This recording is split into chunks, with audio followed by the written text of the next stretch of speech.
on today's episode of The Real DJ Show. Mickey, truth detector's coming. It's a lot of bass. I mean, this is a small room. I think those EVs were probably plenty, but they've dropped another sub in there too, just to make your balls fall out of you. I mean, I don't know. It's pretty close. That's a lot of bass. I mean, that's gonna be a bass tunnel. It's gonna rattle your fillings out. Yeah. He works for freaking Crate Hackers. Yeah. He's gonna say for every event, all you gotta do is have Crate Hackers.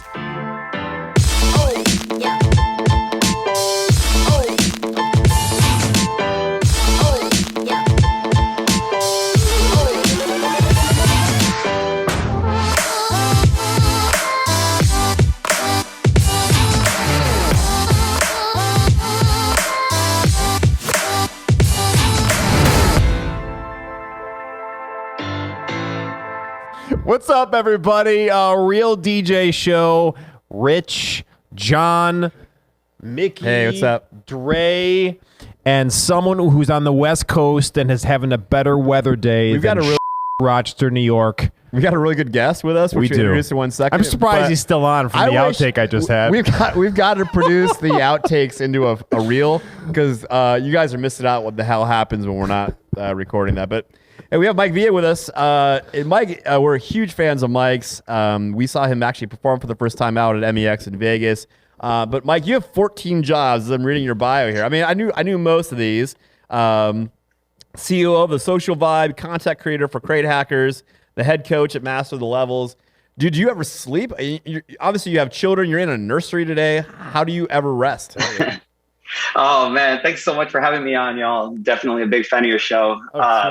You know what? I just grind. And then on top of it, have a 6-month-old baby and a 3-month-old. So waking up all hours of the night. So 6 months and wait, what is it? 6 months and 3 years. 3 years. Okay, I was gonna say 6 months and 3 months. How does that math work? He's a Mormon. Yes. I don't know. Yes. I thought he said that too. I thought he said 6 months. Yeah, and 3 months. Wait. What? Started counting fingers. Real quick, we're gonna pause and kind of rewind. Mickey, show us that one thing. Give us the one thing video.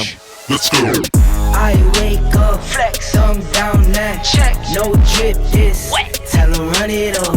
No sleep, no rest. We have Mike. He's gonna give us the one thing. But Mike, could you give us like the real quick superhero origin story of how you got started with your 18 jobs that you've got? Yeah. So job number one, actually, I was in high school and I got a call one day. I was just DJing with a little DJ crew and got a call to go ahead and DJ a frat party at UCLA, and was like, dope. Went in there, like, I'm probably 16 years old. Yeah. And I go in there, there's all kinds of girls that are shaking their booty, clothes are being lost, and people are jumping in pools. And I was like, I want this lifestyle forever. Yeah. That. I never want to do anything else. So, all throughout high school, I finished up right there DJing in colleges, frat parties, things of that nature. And then, of course, went into college and I was like, yeah, this is not for me. I just want to be a DJ. That was a fun conversation with my mom. I bet. And so yeah, then, of course, everyone tells you, you have to go into like corporate America and you have to get a real job. So went into the fashion industry and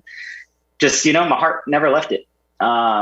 Went back into DJing and it's kind of just been, honestly, it was fun. I was self-taught. And then when I went to Scratch DJ Academy, that's when honestly my career really, really took off. Oh, sweet. No kidding. Isn't it funny how music kind of just brings you back in? Yeah, you can't escape it. You can't escape it, man, as much as you want. You're a younger dude than me. I don't mind saying that, but I've been to many a frat party at UCLA, and they could have used you back when I used to go to frat parties at UCLA because the talent. I know how talented you are. I've heard you perform, and that was not the talent in the late 90s in UCLA. It was pretty sketchy. That's a sweet story, man. It's nice. But all right, so yeah, I mean, no, go ahead. Individualize it. So I mean, your broad experience and vast knowledge. What does it set you apart in your space? Yeah, what's the one thing for you? I mean, all the things you do. I mean, sure, there's probably some kernel there's something about you that makes you successful at all this stuff. What's the one thing for you? Honestly, like my old tagline used to be, to this day, I play music that makes butt cheeks move in opposite directions. Hell yeah! If that's on a T-shirt already, have you made that into a T-shirt? Because if you don't, we may see. You know what? I have not. That's a great idea because my sister makes my t-shirts. When she saw it Mex, I mean, my sister got so much business off of my world famous bedroom DJ t-shirt that I wore on stage. It was a lot of fun. So yeah, that's a great idea though. Oh my gosh. What's funny about t-shirts is we kind of made one for the one that Rich is wearing today. I love that. Yeah. We made some of those and we handed them out during our presentation at MEX, and the night of the takeover when you were playing, we saw 3 or 4 of those in the crowd. There's nothing cooler than like seeing your own t-shirt on somebody. And she carved it up too. She actually took scissors and just started carving it up and, made it all like poison. Well, and what's so funny is, look, I mean, obviously we've come to the point of our careers where we have had many successes beyond some chick wearing our t-shirt. Sure. Yeah. But still, even at the age that we're at, seeing somebody cut up one of our t-shirts. It was awesome. All right. Yeah. So we appreciate you having you. We're going to get to some good stuff here with Mike. I cannot wait for his perspective on some things. Definitely. Because we respect him a lot. But we're going to keep him for the next segment, which we call BPM. Mickey, Hold on a second before we roll footage, but we got socials. Oh, yeah. I connected with you in our pre-show, but where can we find you? Yeah, Instagram's probably the best place. It's at Mike Via DJ. And of course, my Facebook profile is public. I honestly don't like Facebook. I just have to have it because of work, Crate Hackers. But Instagram, sure. I'm always on Instagram. So yeah, connect with me. All right, sweet. Yep. Well, very good. All right. Now the guts. All right, Mickey, give me that BPM segment. Pick it up. You see the drippy, I'm fitted up. Hop in my car and the giddy up. Secure the bag, I get the bag. All right, so this is BPM, everyone's favorite game show of DJ debate. Rich and I are going to yell at each other. Now, we'll make it civil. I'm feeling civil today. Actually, we had a good morning session, had a good morning. Which you lost, but Jesus Christ. You can rebound for the afternoon session. All right, so here's the logistics. Mickey's going to spin the wheel. He pulls out a topic. We get 1 minute each to debate the topic. Mike's going to tell us who's right, and the third question, Mike gets to debate. Yeah, for sure. So I'm ready. I'll tell you what, though. We've had other crate hackers in for this show, and they were brutal. So let's see if Mike's nicer to us than some of his compatriots over at Crate Hackers. All right, Mickey, what you got? All right, question number 1. Eliminate one of these things from your business: your CRM or HR suite, such as DJEP, DJI, Q. Number 2, your mass email solution, so Constant Contact, MailChimp, etc. Or your digital phone solution, Vonage, VoIP, your digital attendant. Which one are you choosing? So I have to eliminate one of those. Ouch. Which arm are you going to cut off? That sucks. Okay, so start my clock. I guess I cannot, obviously we cannot run a business without DJEP. For us, it is the core. It makes our business run. I use MailChimp way too much to give it up. I guess we're giving up our Vonage, which is so cool because wherever we are, it makes people feel like they're calling the office, and the digital attendant and all that is great. I would have to figure out a way to live without that because I cannot live without MailChimp, and I cannot live without, obviously we can't live without DJEP. We wouldn't have a business. So I guess I'm eliminating Vonage. But that sucks balls. But I guess we're having to do that. What say you? Yeah. So I'm getting rid of the chimp for sure. And this is interesting because from our point of views, we each use these different platforms more or less. And I have yet to do. I think chimp is confusing. I had never used it. That's why we have people like you who are very smart in that platform to use it. But for me, my schedule is absolutely ridiculous. I also have a schedule that I'm out of the office and around. A lot more than you. So you might have more phone time here, right? Where a phone's right next to you, where I don't. I need to have phones. There's no good answers, which I guess is why it's a good debate topic. Yeah. Because what we pride ourselves on, though, is our urgency and communication, which we wouldn't be able to deliver on without Vonage, frankly, not in the way we do it now. Right. But accessibility. But man, all the data that I get from MailChimp about when people return emails and when they read emails, it's really valuable. Your superpower, and that's no secret, is you do the chimp well. We're really agreeing. We're really being nice to each other. We're being way too nice to each other. No, but we disagreed. We disagree. Yeah. All right. Mike, who's right? I would say, I would have to. These are honestly, this is a good debate right here. You're correct because we don't at TSV we don't use like a Vonage because we have an office manager, and then we also don't use MailChimp. But if I did, we can't live without a CRM. That's definitely so. Right. But I'm sorry, John. If I had to choose between the two, I would need someone to go ahead and bring in the new leads. Even though MailChimp could go ahead and give you tons of info, we definitely need someone connecting with the clients and making feel at home. Sorry, damn it. From 3. God damn it. All right. Thanks, bro. All right, I'll try to redeem myself in this next one. All right, you're going first. Here we go. Here we go. Mickey. Here's your second one. How often do you update the music on your backup device, your second laptop, iPad, phone, etc.? A, before every event with all the vital music for that event. B, fairly consistently, like weekly, monthly. C, occasionally, so like quarterly or yearly. Or D, meh, it's good. It'll get me through. Mickey, Truth detector's coming. Mickey, when did we turn everything over? It was over a year ago. Damn. Yeah, it's over a year ago.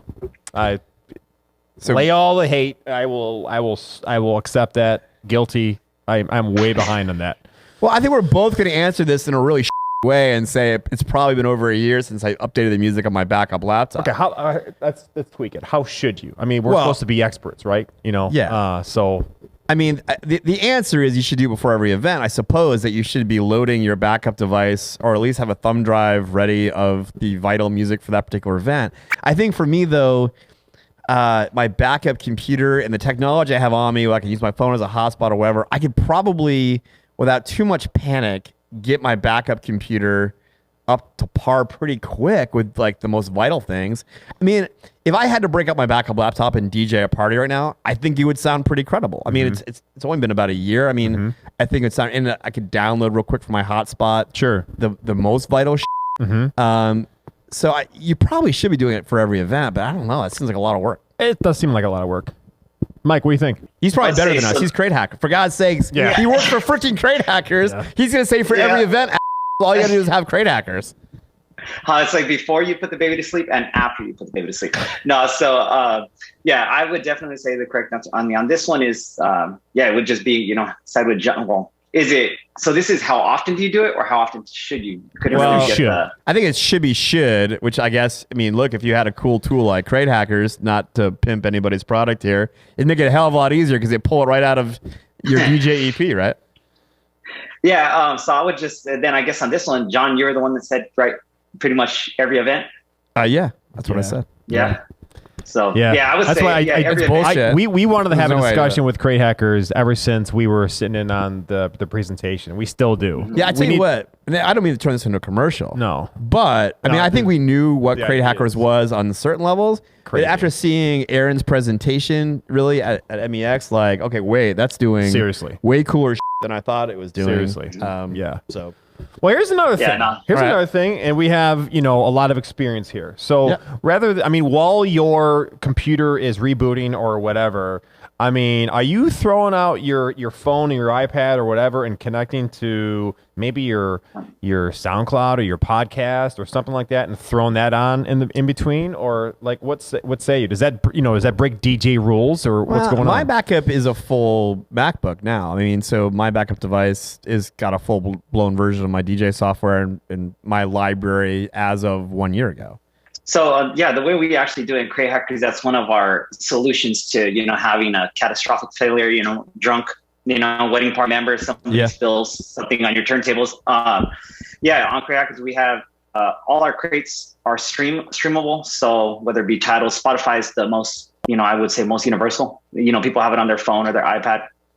You just have the crate already downloaded right there, and so any one of our wedding reception like dance sets, and you can just have that and plug it in right there. Just literally unplug from the back of your mixer or your controller.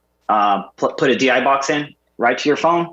It allows you at least that little 5-10 minutes, whatever it takes, to either get out a backup laptop or thankfully we've never had such a catastrophic failure like that. But it allows you even time, let's say half an hour for if you have a shop for some of the warehouse guys to run something out to you, whatever it may be, a new set of turntables. Also, what we need is for Mike to tell Aaron and Joe and the boys that we just turned our segment into a freaking commercial for Crate Hackers. Dom's definitely going to do some stuff with this, our marketing guru. We need some swag anyway for turning this into a commercial. All right, that was good. All right, we got one more. Do you want to debate, Mike? Yeah, sure. Go ahead. All right, we got one more, and Mike's jumping in on the debate on this side. We'll let him go first. Here we go, Mick. What do you got? All right, your last question. Pick one of these multi-op businesses to take over today. A, 3 DJs. The company commands the highest rates in your area, but the DJs are absolute divas and need constant maintenance and ego stroking and are constantly threatening to go out on their own. Or B, 10 DJs, significantly less talented DJs, but are amicable, have hit a bottleneck in rates that can be commanded and generally regarded as middle of the road for reputation. All right, that's a good one. Mike, which one of those DJ companies do you want to take over? I'm going to have to go with option number 2. I definitely think that, believe in ourselves and our brand, strongly enough that we could train. As long as a DJ, we go out, and when we go to, let's say, restaurants, bars, whatever it may be, people that have great personalities, we directly hit them up like, hey, do you like music? Have you ever thought about DJing? Because we could train you. We can't train personality. We could train music and how to DJ, because it's an art form that you can learn. I mean, look, they call it made from scratch, Scratch DJ Academy, able to go ahead and take people that have never touched a pair of turntables or controllers, CDJs, whatever it may be, into one of my classmates. She's rocking at Resort World now with Tiesto. She's a resident DJ. I had never touched CDJs before. Interesting. So I would, if it was up to me, I would definitely go for the 10 DJs that maybe they don't have that big of a brand or not as seen as, Lux, the word that people like to throw around. But, if they have good personalities, we're going to vibe with them. We're going to gel with them, and they're going to be family. The Diva DJs, then kudos, go ahead. You could go on your own, and, we don't see competition out here, with TSV, but deep down, they're going to be direct competition. Yeah. There's I can't even make an argument against that. Because not me. I am totally not about managing high maintenance type of stuff. That's just not my vibe. I'd rather build up and not deal with a lot of high maintenance. You want to pop in? I feel that. Yeah. I think at some level, I probably agree with you. And after some evaluation, that may be the place I would land too. The counterpoint I would say though is that business reputation is very challenging to build, right? So, I guess my question would be, does the outside population outside of this company know that these DJs are divas or not, right? But it said immediately, the first part of the question was, okay, this company is commanding the highest rates. They have the best reputation. That's not easy to do, right? That takes a lot of time to build an organization to the point where, your vendor partners and the people that are referring you, you have that kind of trust. So if they're commanding the highest rates, whatever they've done, you have an ownership that had to deal with a lot of, but made it work, right? To the point where they've built a branding that is working. So for me, I think I'd probably rather start there, right? And like you guys said, start hiring people that weren't the, start filling the place with DJs that I could train to be good DJs. But if you already have, if you're commanding the highest rates already based on the reputation of the company, that seems like at least potentially a more stable place to start. And then either I can try to figure out those personalities or start hiring people. But, look, I think the benefit, I believe our company that we work for, that you own, is built a reputation that is tough to beat. Right? Mm-hmm. It's good. It would take a long time for people to think we're that good. And the benefit that when we hire somebody new, and we have done this, we took, some people this year that, are good DJs, but haven't DJed in our space before, and they're immediately in demand. Immediately. Because we put our label on. The way the question's worded is you can attract, Yeah. if these higher diva ones can exit, you can attract younger talent and develop. Okay. Yeah, if I hire the people that Mike's talking about that, hey, I can, get them trained up, they're going to be immediately in demand because I've put my label on it. As we've shown, we have somebody who's brand new to us that, she's an incredible DJ, but hasn't worked in our space. Right. But the first time we put her on our open house, the phone's blowing up. Right. We want her. Well, because she's working for our brand. Right. I think that's something to do. Mike wanted to chime in here. Yeah.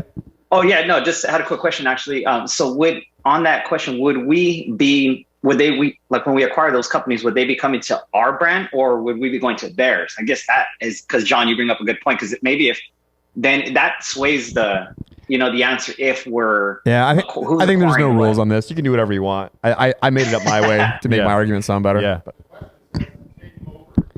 They're taking it over today. Yeah. I don't know. Yeah. Oh, okay. That's good. This was good discussion, regardless of how we're interpreting. Definitely very applicable, for sure. All right. Yeah, that was good. It was a good one. Yeah. I think what Mike was telling us is that I won. I don't know. Three-way tie. I think I know it was very clear I started off the winner on that one. But I guess Mickey in the graphics and the post-production will tell us who was the winner. All right, sweet. Well, Mike's going to stick around for a setup wars. Yeah, we got a setup wars Bakersfield style. Now, I love this because, I mean, generally, trends start in one or two places. They start on the West Coast or the East Coast. So I'm excited to see like his interpretation of these trends. All right, so at Setup Wars, Mickey, give me that Setup Wars video.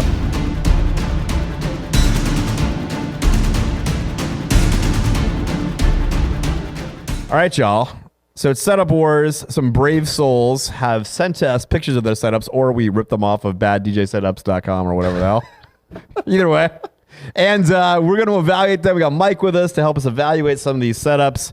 It's for entertainment purposes only and a little bit of constructive criticism. And some banter. So we're going to see it. We're going to banter about it, and then we're going to give it a score from 0 to 10. Mickey, give me setup number 1. Holy God. What is going on? Dan, there's a lot going on in this person's backyard. It's like kind of like if a transformer became a DJ. It's like interesting. That's cool insight. Oh my gosh, there's some movers on the side. He's got movers strapped to the side. He's got some wash bars on the ground. He's got that cool transformer table thing going on. I mean, if I had to say, like, if I'm going to look at the glass half full, I would say at least his cable management, although it's not gaff tape, at least there's nothing. It's pretty clean in that regard. Yeah, they got straight runs going. Yeah. I mean, it's pretty good gear, obviously. Is that a fog machine? Shall I? Yeah. Go once you start. I mean, it's interesting. So I want to know, does the breaker pop 5 minutes after this person starts? Or, I mean, look at all of the mess. We have subs, we have movers, we have a bubble. Probably a bubble or a haze. That's definitely thing? A bubble machine. Or a haze. Hopefully it's a hazer. A hazer. But, Yeah. out of all the accoutrement that is hanging from everything, I would, it might be a bubble. But we're seeing more and more of these like half trusses, and this person put on movers attached to it that's going to be twirling and stuff, right? I mean, yeah, and what are those totems? What are they secured to? I don't know if this is a grad party. The neighbors are going to be pissed. Well, this is somebody who just keeps buying more and adding it to it. I mean, in this, okay, everything's black and looks uniform. I mean, the truss things are kind of cool. Looks like they're rubber straps. There's some thought there. Mike, you mentioned the cable management. Yeah, there's no gaff. But I mean, Dan, can't gaff to a patio. But do we need to empty the entire garage for? It's a lot barbecue. of stuff. I mean, literally, they have all those LED fixtures on that truss and 4 movers and haze and 2 LED wash bars. This is a lot of freaking light. I mean, this is like a festival level. Mike, what do you think about this? I just want to know if the moving blanket behind him comes, is that an add-on? That's extra. That's a package. Yeah, it's part of the package. No, I mean, yeah, it's definitely interesting. And then with the movers being at eye level of the guests, that's, I wonder how far away the crowd is. It's definitely something interesting, and they probably sleep over the night before to go ahead and set that up. Yeah, that's a lot of gear. A long time. I mean, this is a less is more conversation that needs to happen with this person. But hey, the gear is good. It seems to be set up well. Mm-hmm. It doesn't seem like it's in a dangerous thing. So I don't know. Let's give this thing a score. I'm going to give it a 5. Yeah, I'll give it a 5 3/4 for the extra sweat and equity to set that up. You gave it a quarter for each mover. Yeah, a lot of movers. Yeah. Mike, once what do that you hay think? starts flowing, that light show is going to be unbelievable. It was like a tornado it's gonna be like coming at your way. A freaking festival on a patio. All right, Mickey, give us the next one here. Oh, we didn't get a... Oh, Mike, you have a score? Yeah. Oh, score, yeah, definitely. I think you guys nailed it right there, just right in the middle, just because it's never gear I would use, but at least it is professional gear, and at least he's taking the time to ratchet strap items down. There's no safety precautions that you have to be worrisome of. So definitely a 5 for effort. And as an added bonus, it combines to form Devastator. It turns into one of those dancing robots that y'all use a lot on the East Coast, like the 7-foot robot. Sure, that's what this is. Breeze Fire. Are you EB number 7455557? It eats cars and Breeze Fire. All right, on Sunday. All right, Mickey, number 2. Should we shag now or shag later? Sorry. Dude, that's a lot of... That's making the highlight reel, right? Hell yeah. That is a lot of effing bass for that little attic they're DJing in. Well, hey, look, they've bought good gear, right? I mean, super smart. It's all in white. They have a uniformity going on here, which is super smart. I mean, look, they've made good decisions. They put their lighting. I mean, I'm not sure I'm in love with those lighting fixtures, but they're on gravity poles, which is cool. I mean, they're not on some crazy tree behind them or something. They have a facade that I assume has like a mixing board or the controllers for the lights and stuff kind of back there. It's smartly set up. They're putting the DJ out front on a piece of furniture, which is, I don't know, a little sci-fi to me, but it's cool. I mean, the gear all matches. It's a lot of bass. I mean, this is a small room. I think those EVs were probably plenty, but they've dropped another sub in there too, just to make your balls fall out of you. I mean, I don't know. It's pretty close. That's a lot of bass. I mean, that's gonna be a bass tunnel. It's gonna rattle your fillings out in certain spots, right? Damn. But hey, I mean, they've bought high end stuff. They've implemented it well. I mean, pretty well. It's pretty good. I hope that this is St. Patrick's Day and they've done that on purpose. Yeah, I think those are those Ape Labs? Those are Maxis right there. So yeah, definitely. And then Evolve 50s. I think those are Pro X stands sideways. I think that's 2 of them, right? Interesting. Yeah. I think so. But yeah, it definitely looks like a custom piece for the, what he has his controller in. And he's definitely put in time, effort, work. You could just tell by the setup he cares about, what he does. But yeah, it's maybe the green dots probably, or that color photographers probably are not a fan. So that's my first thing. Rich, what do you think? Well, I mean, I joked about the shag carpet, but there is some aesthetics here that this person was trying, like that's swaggy to look. Come on, good. man, that's swaggy. Yeah, for sure. I really, really like it, and everything's it's all white. It's match. I don't know what those pixel panels. I don't think the camera's doing it justice. I think it might look different at the event, but yeah, it's well implemented. Well done. All right, I'm gonna give this thing a score. It's 7 for me. Yeah. Mike, what do you think? Yeah, I'm thinking. You're right. Maybe the camera just caught it. Maybe those pixels are switching colors, and it just happened to just land on green. Right. Yeah, definitely. I'd say 7.3. Yes, I'll give it 7.5. 7.5. Look at you guys, like very it. specific. Yeah. All right, Mick, what do you got? Got to get one of these in every time. Holy shit. Crown and coat, 100%. Come on, we all started here. Sort of. All started here. Could you have made your gig bars be at the same level though? Like one is significantly taller than the other. Well, maybe the room's tilted. Maybe it's not flat. Yeah, okay. I mean, so obviously Mickey's got to throw one in each time that sucks, so we have to kick its ass.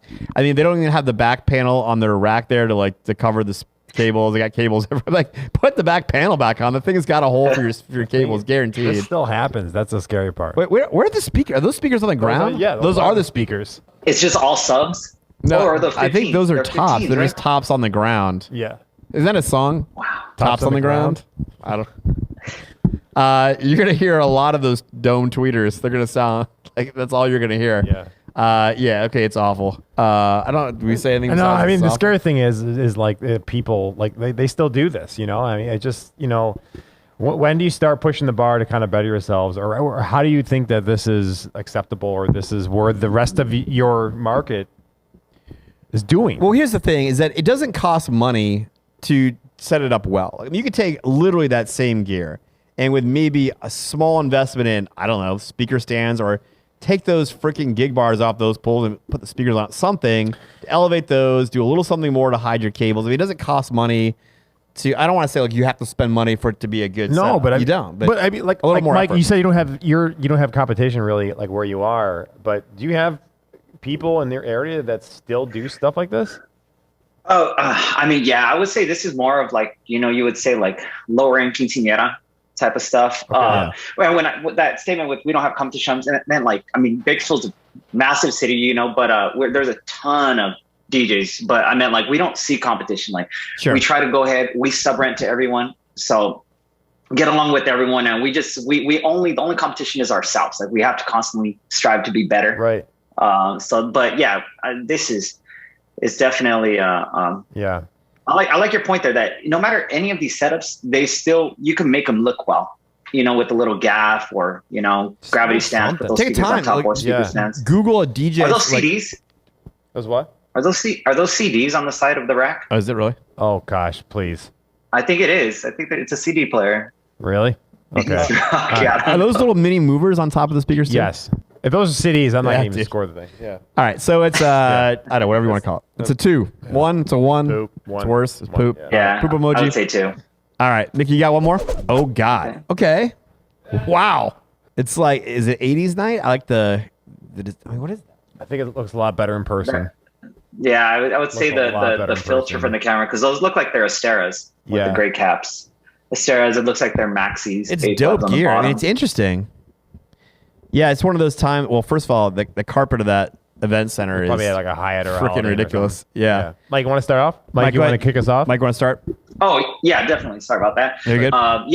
We're in a Astera house out here, so we have 80 of these tubes, and we love them. I would never put one directly on the DJ booth, but I like how they created depth and have the different angles of the Asteras. It's an all white setup, which is super clean. I wonder, is that carpeting or is that lighting that's coming from elsewhere? I think it's carpeting. I think it's like just crazy high carpeting. Because the movers are shining on the dance floor. Yeah. Yeah. So I do appreciate the all white setup. Obviously a custom booth right there. I do like it. So yeah, everything, this person's absolutely invested in his gear. And, again, that goes back to you don't have to, drop a ton of coins to have an awesome rig or perform, but they're basically putting the client experience front and center right there. But speaking of ton of coin, I like 80 tubes, dude. Wow. Sorry. What's that? I said, speaking of coin, though, 80 tubes. You own 80 of those things. That's a lot of coin. Jeez. Yeah, we do a lot of productions, so we use them a lot for festivals, concerts. Sure. Our school dances are ridiculous. They're like festivals. And Gabriel just put on his, he's the owner of the company. He just put on his story yesterday that he got, I think, another 12 tubes. So he's addicted to them. Wow. I enjoy that Mike on one picture said, hey, you don't have to spend a lot of money to make your setup look good. On the next picture, he's like, we own 80 Astera tubes. That was pretty dope. I like that a lot. Look, it's great. I personally am, as in every episode of this thing, I tell you, I would prefer this being all black. I think it's more versatile. I think it's a better look for most venues than the all white. I mean, I think the white looks great. It's super clean, and in some venues, it's perfect. I think the all black works better in more venues than this. The Astera tube across the front. I mean, look, we're being picky. This is dope, right? I mean, we're getting past that. This is crazy dope. We got it. If we have to nitpick because it's a podcast, we got to talk about something. The Astera tube across the front there is probably not the best implementation. It's kind of low and eye level or whatever. I mean, but come on, this is sick. They've placed their. I mean, a lot of people that own the EVs, they don't place them well. This person gets sound. I mean, it's wide. Right next to you. I think they're smart how they, the order of things. Sometimes people like to put their totems on the outside and the speakers near them for whatever reason. This person's smart about audio and knows that. This person's smart. They get it. They spent a lot of money. They implemented it well. Obviously, it's dope. I just wish it was all black. Yeah, super clean. Do you have a lot of monitors in your custom booths that you utilize? Monitors as in like view what's on the TV or sound monitor? TVs. The TV. Yeah, we just have a little one. I think it's like a 5-inch little monitor touchscreen. Oh, I meant for actually on the outside. Like on the front board of this. Obviously, this is a custom furniture piece that has a monitor on the front. Do you see that a lot? Okay. Do you see that? Do you guys use that, or do you have to see that a lot in your market? Yeah, we have it a lot. Well, we have one other company, but we have a lot of the Toadmatics. But what we do is we allow our clients to go ahead and walk the shop and select their furniture piece. So if they want, there's different things that we have for rustic weddings. Like we have a wine barrel that's been, a one of one. We have Gabriel's red bottom booth. We have black booths, white booths, small ones, big ones. So basically, it's really cool. Like that's part of the experience we like to offer is when they walk. Cool. They could go ahead and, truly visualize, like, I want this one at my wedding, or I want that. That's pretty cool. So that's a pretty cool thing. Same thing with our photo booths. That's super dope. That's a good idea. All right, we got a score to call this a wrap. I'm going to do 8.5. Yeah, it's an 8 for me for sure. Love the white. I mean, of course, I got to go 9. I love Asteras. So 9. I just would have put the totems behind the booth to give it depth. Yeah, I feel So that. even where they're at, but just farther back. All right, so that was an that episode of wraps it Setup up. Wars and an episode of was the Real good. DJ Show in the books. Absolutely, man. Great an amazing guest. Mike, Yeah. thank you for joining us. We appreciate that. We'll have to do this again sometime. Hopefully, we weren't too loud for your child behind you. Yeah, I hope that is not. Is there a child in that crib? Well, he's got it. No, she's actually with my sister right now. Okay. My wife. She I dropped went a to go lot of pick F up my, bombs. I hope that daughter. wasn't getting out to them. All right, man. Hopefully, we'll see one of these things we get out to next year. Beers on us at MEX if you're there. All right. Awesome. Look forward to it. Thanks so much for having me on. Take care. All right, that's it for us. Another episode of The Real DJ Show is in the books. We want you along every time, so make sure you like this video, subscribe to our channel, and ring the little bell so you get notifications of all of our new content.